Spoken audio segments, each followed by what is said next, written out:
Let's end with our speed round. You ready? Ready. We can do this quickly.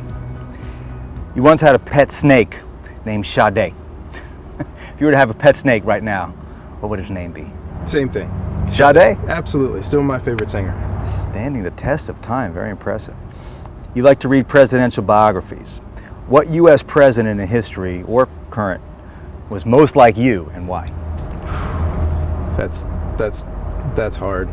I don't know who's most like me. I've tried to emulate certain things. Two guys really come to mind.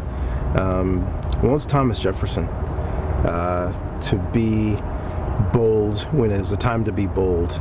To be a scribe and to be able to put pen to paper in a way that has stood the test of time, which is not just for this country, but countries around the world. I've read the documents that he put in, some just unbelievable famous documents.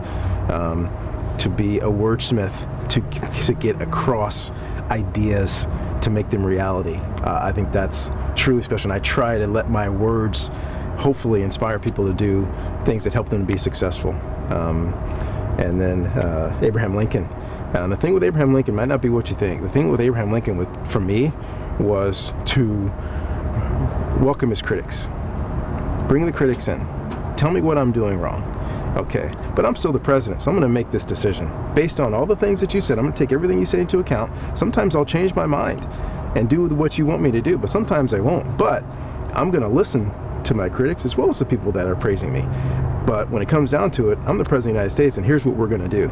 And I think having the strength to be able to not shut out your critics, but to listen to legitimate concerns about how you're doing your job, and always be self-critical in order to be as good as you can be. Very thoughtful answers. Finish this sentence. The one characteristic that most makes Andrew Luck is? Competitiveness. Absolute competitiveness. Is it time for Jim Harbaugh to start wearing different pants? I wouldn't want Jim Harbaugh to change anything. He's won a lot of games the way that he is. Even the pleats? We can get rid of the pleats. It's kind of early 80s. Hey, all Jim cares about is winning football games. Hey, when Sade was hot, pleats were in fashion. Last question for you. Everyone assumes that you're going to leave Stanford and go to the NFL, just like everyone else who's come through here.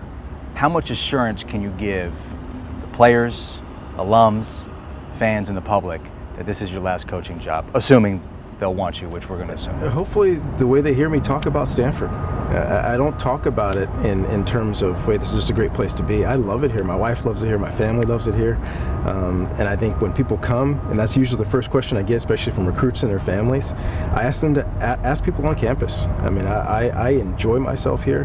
And the other thing that I have, a lot of those other guys don't have, I've got 9 years in the NFL. The NFL doesn't hold some unknown thing for me. In 9 years, that's like 18 years, human years. You know, that's a long time in the NFL. So I'm not in a hurry to get back to will I get back there at some point, maybe way down the road. But right now, I think we're still building at Stanford, and we have a chance to build something special. Stick around for a while. We need you in college sports. Appreciate it. Thanks, Great meeting you, David. Thanks for being on the show. Of course.